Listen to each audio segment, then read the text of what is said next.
danna subscribe, kana ka danna ƙararrawar sanarwa domin samun shirye-shiryenmu a kan kari.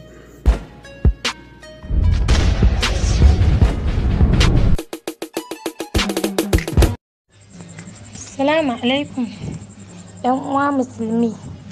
Ala kulli halin dai abinda muka fi sani, 'ya'ya mata darajar mai gidan miji gidan aure. Wa'annan hoton mutane guda biyun da kuka gani ba wasu bane ba face Ruqayya, wadda a yanzu sunanta ya koma Ruki, da Fatima. Wasu sun fi saninta da cewar Hajiya, wasu kuma sun fi saninta da Tima Baby. Kamar yadda kuka sani, ta cikin group ɗin inuwar masoya da kuma ɗayan group ɗin yau ta iya take ne. Kamar yadda kuka sani, wa'annan da kuke ganin su biyu masu kaya iri ɗaya, komai nasu iri ɗaya ne. Gashi nan wannan hoton an yi shi ne ranar ɗaurin auren su biyun nan. Ta gefen hannun dama ita ce miji, ta gefen hannun hagu ita ce amarya. Ta biya sadakinta naira 50,000.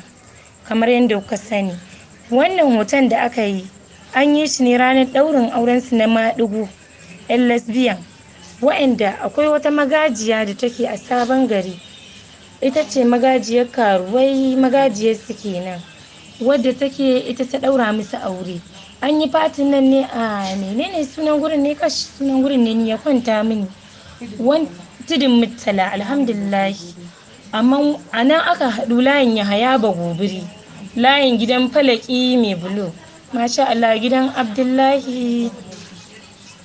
Abdullahi wane ne sunan shi, Matarazi. Gaskiya ala kulli halin abin da ake faɗa, su Daurawa, suka bir Gombe, su wane ne, suna wa'azi, suna faɗakarwa, suna yi bakin ransu, da ma sauran malamai waɗanda ni ban iya riƙe sunansu ba. Suna faɗakarwa akan 'ya'ya mata, ku so aure, ku so zaman gidan miji. Amma me ribar ki kina 'ya mace? Jibe su dai dan Allah dan Annabi, duk inda 'ya'ya mata suka kai sun kai, kamata a ce kowace tana auren miji, ɗa namiji, ba 'ya mace ba.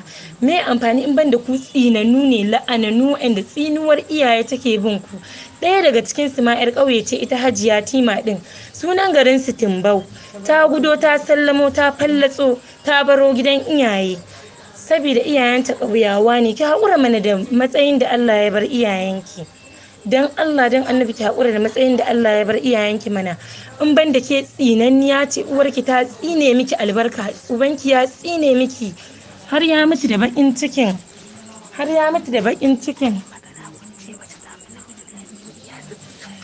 saboda uwarki ta mutu da baƙin cikin haihuwarki a rayuwa. Ita Rukin kenan, Ruqayya. In an yi magana an ce musu ga yanda za su, sai su ce su ai 'ya'ya mata a rayuwa sun fiye musu 'ya'ya maza daɗi, saboda mace a junan suna iya tsotse wa junansu inda lungu da saƙo, inda ɗa namiji ba zai iya tsotse musu ba. To wa iyazu billahi, subhanallahi, a'udhu billahi, u'izika bi kalimatillahi tammat min kulli shaydanin muhammat wa min kulli ainin lammat. Allah ya shirye ku, Allah ya shirye ku, Allah ya gane da ku idan da rabon za ku gane. Dan Allah dan Annabi, duk wanda ya ji wannan ayi sharing, saboda 'ya'yanmu ƙananu masu tasowa su ji tsinuwa da la'antar da Ubangiji ya tsine muku. Allah ya tsine muku Ruqayya, Allah ya tsine miki Fati kike ko Tima, kin dawo cikin binni kin waye kina kiran kanki da Tima, sunan arna, sunan daga asalin sunan da ubanki ya raɗa miki, Fadimatu Zahra'u.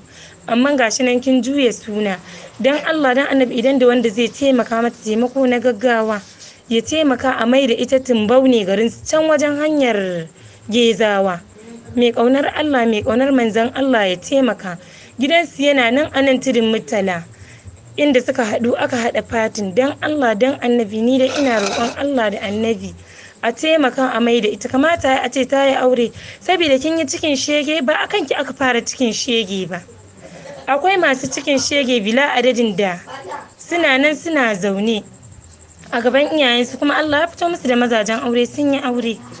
Karki daka rayuwar duniya ba mai ɗorewa ba ce ba. Auren mace ba naki bane.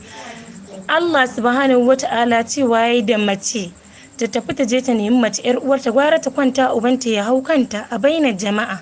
To kuwa iyaz billah, wannan zunubi ina za ku kai shi? Allah ya tsine muku, Allah ya tsine muku, Allah ya tsine muku albarka. Tsinanu la'anannu. Su dai sun fi so in wai namiji ne zai neme su, ya neme su ta kashi ta duwawunsu. Ga su nan, dan Allah dan annabi, yan uwa al'umma musulmi, ku taya ni yaɗa wannan abin. Jihadi ne, ba dan komai ba, saboda 'ya'ya na gaba kar su ji su gani su ce za su ɗau wannan mummunar aƙida. Allah ya shirye ku inda rabon za ku shiryu, in ku ba rabon shirya ku Allah ya sa wuta ce za ta zama makomar ku.